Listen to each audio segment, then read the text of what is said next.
It was a lovely autumn day. In South Africa, all the previous long-lasting discrimination and oppression that was there existing on the basis of race and color was over, and a new government was formed, which was free from all discrimination and deprivation. I was accompanied by my daughter Janani. On the podium, firstly, Mr. De Klerk took oath as the second deputy. Then, Thabo Mbeki was sworn in as the first deputy president. I sworn in as second deputy president of South Africa. I, Thabo Mbeki, sworn in as first deputy president of the Republic of South Africa.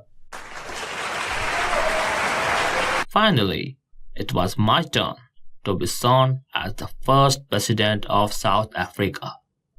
On the stage, I pledged to obey and uphold the Constitution and work with dedication for the betterment of the Republic and its people.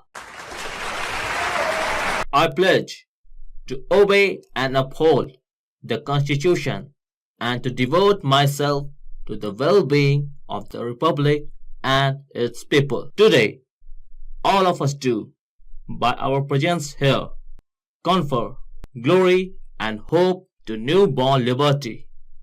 Out of the experience of an extraordinary human disaster that lasted too long, must be born a society of which all humanity will be proud. We, who were outlaws not so long ago, have today been given the rare privilege to be host to the nations of the world on our own soil.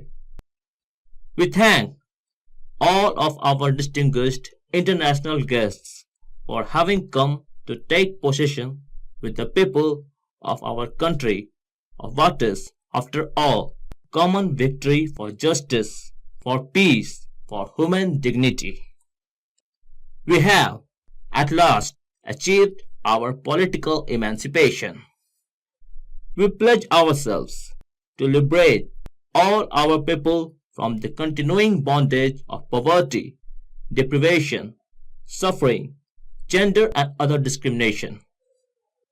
Never, never and never again shall it be that this beautiful land will again experience the oppression of one by another. The sun shall never set on so glorious a human achievement. Let freedom reign.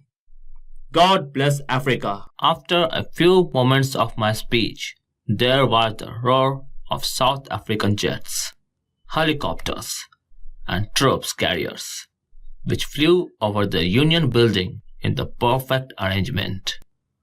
On seeing the spectacular view, all the people that were present on the occasion lifted their eyes in great respect. The wonderful view was the demonstration of the military's loyalty to the newborn democracy and to the newly and freely elected government.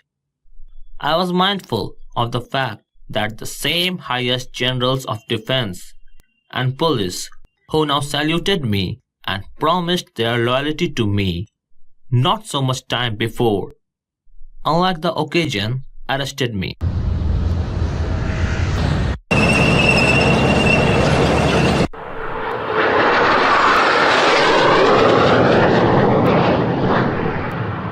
Finally, the two national anthems were respectfully played, both of the vision of white singing and black singing. On the auspicious day of inauguration, I was surprised with a sense of history.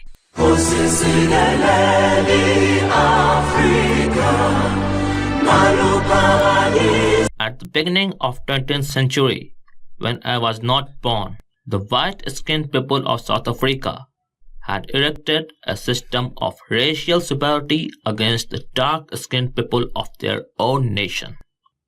This was the most inhuman and the harshest system the world has ever seen. Now, in the ending decade of 20th century, and when I was living in the 80s, that very system was overturned and it was replaced by the system which recognized the freedom of all people without any discrimination.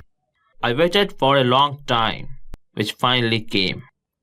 However, it was possible only because of the unimaginable sacrifices of the thousands of my people. I was the product of the people who gave their precious lives for the freedom of the country. That means I could have not been what I became if the large mass of South African patriots had not sacrificed their lives. I was pained because I could not thank them and that they could not see the fruits of their sacrifice.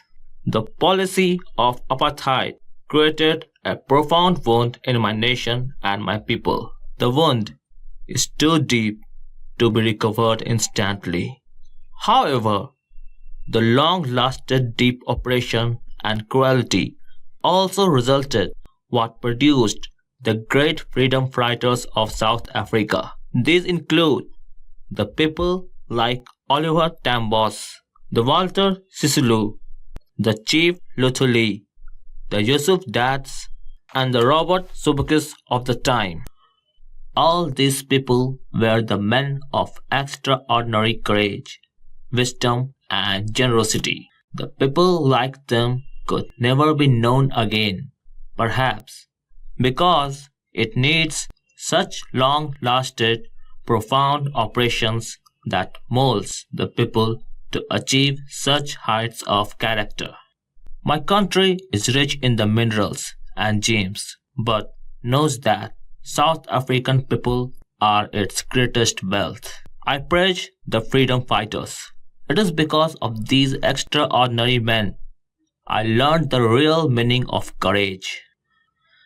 I have seen the men and women put their lives in danger for a cause.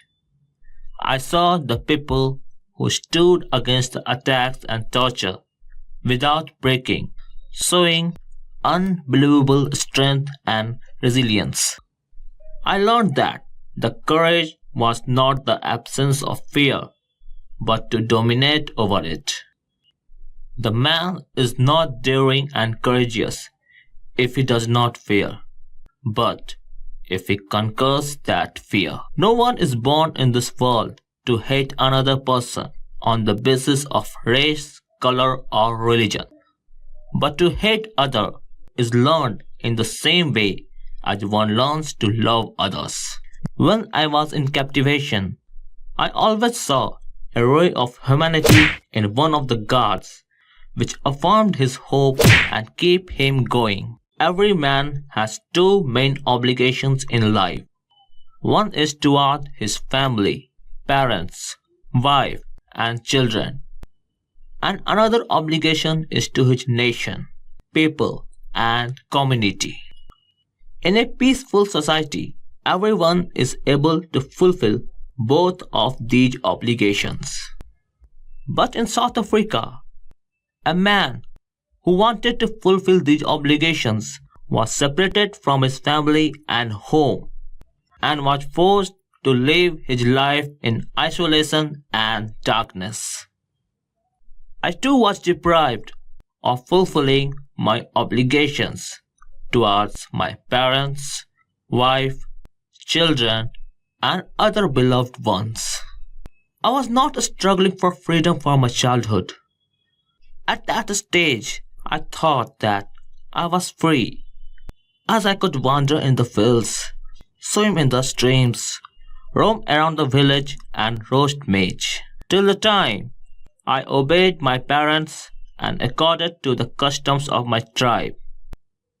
I was not troubled by anyone, but as soon as I grew, I realized that my boyhood freedom was a false idea.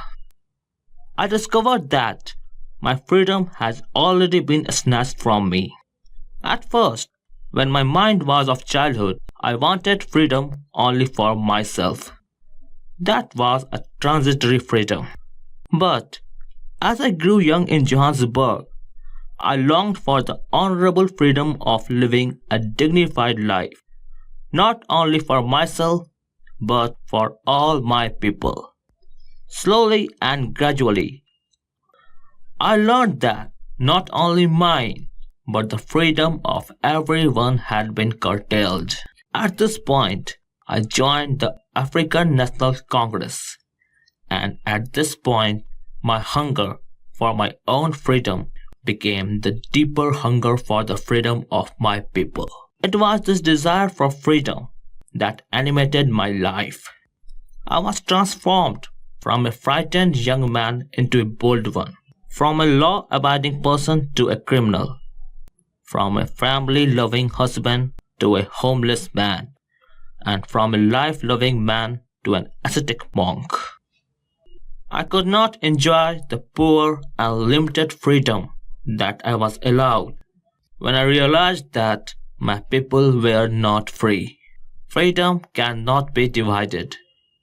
If any one of the person is chained, it means all the people are chained. The oppressor, like the oppressed, must be liberated. If a man snatches the freedom of another man, he is a prisoner of hatred. He is chained in the bars of ignorance and prejudice. You are not free in the real sense if you snatches the freedom of someone else, in the same way as you are not free when someone snatches your freedom. Thus, both the oppressors and the oppressed must be liberated.